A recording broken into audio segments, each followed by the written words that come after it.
Bill, let's go there. Goldman says pause. Pause because of stress in the banking system. Bill, your best guess right now, what would it be? I think it depends on where we are on Wednesday. I think we know they're not going to raise 50. I think we know they're not going to cut rates. The real question is 0 or 25. The case for 0 is do no harm.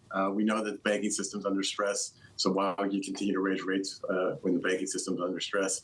The case for 25 basis points is to say, look, we still have an inflation problem.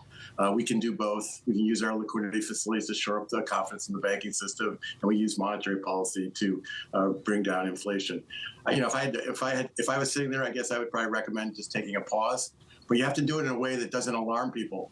One of the problems of pausing is people are going to say, gee, why is the Fed pausing? Things must be worse in the banking system than we think. I think this is a very different situation than the great financial crisis in the sense that the banks, this is a question of confidence in banks due to uninsured deposits and mark-to-market losses. It's not about the economy that's collapsing. In the last recession, during the great financial crisis, we were in recession beginning in December 2007. We're not in recession now. The economy is actually doing pretty well.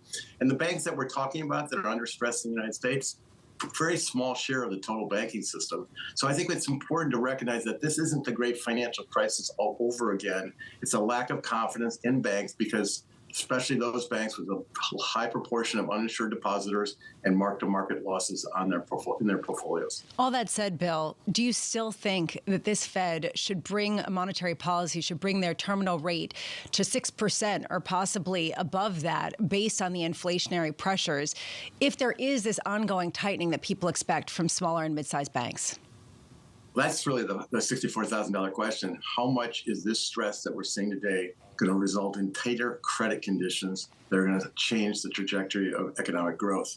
I don't think the problem is the credit conditions right now. I think the problem is mark-to-market losses in the portfolio and uninsured deposits. It's very different than the great financial crisis when we had this housing boom and bust. And it was the bust that really took down fundamental values in the banking book and also damaged households enormously because households had used the rise in home prices to pull money out to support their spending. The U.S. economy is fundamentally in better shape today. Household and business balance sheets are strong. So this is, I think, more about confidence in the banking system. One reason why we're having more problems this time, though, last time there were big banks that were willing to ride to the rescue and buy the banks that were under distress. They're much less willing to do that this time because last time when they did this, they assumed huge legal liabilities that they hadn't anticipated. A second reason why big banks don't want to ride to the rescue this time is if I buy a bank and get bigger, I could be pushed into a higher, what's called a SIFI surcharge bucket, with a higher capital requirement based on my size and complexity, which would apply to my entire book of business, not just the new part that I just acquired. So you don't have the people that come in to buy the banks that are under stress like you did last time. Given that you don't see this as a 2008 redux, maybe you don't get the white knights coming in to bail out these banks with an acquisition, as you point out, but a lot of people are writing into me and saying you live under a rock of bearishness. And you don't understand the momentum that you're seeing throughout the world and throughout a lot of communities in the United States. Given that there is this sort of momentum, do you think that it's folly for people to be pricing in significant rate cuts, more than 100 basis points of rate cuts from now until the end of next year, or until the end of January next year, I should say? That seems very premature to me. I mean, that means that the Fed has basically failed in terms of providing a credible liquidity backstop. And I think the Fed can succeed in providing a credible liquidity backstop. In fact, the steps they've already taken, I think, go a long way towards that. I think the Fed, if I were sitting at the Federal Reserve right now, I'd be asking myself the question, how can I do more on the liquidity front so I can free up more flexibility on the monetary policy side? Because if we can restore confidence in the banking system, then the Fed can use monetary policy to bring down inflation. Do you live under a rock of bearishness? Is that what someone said to you? People, well, not in that many words. Pretty but brutal, no, they say other things, like you're a pessimistic, horrible human who doesn't ever think positive things. But I do. It's just that I worry. Who says that to you? Oh, a lot of people. It's nasty, Brahma. We okay. all love you. It's okay. okay. That's sweet. But it's okay. I can deal with it because I'm prepared, because I'm duly bearish. But I'm not. It's just realistic. It's trying to understand the unknowns. Looking around corners. Exactly. I get it. Thank you. Bill, a couple more questions if I can. I got this one over the Bloomberg moments ago. And someone watching wants to know whether you think the gap between Fed funds and bank deposit rates matter here. Has that contributed to the problem?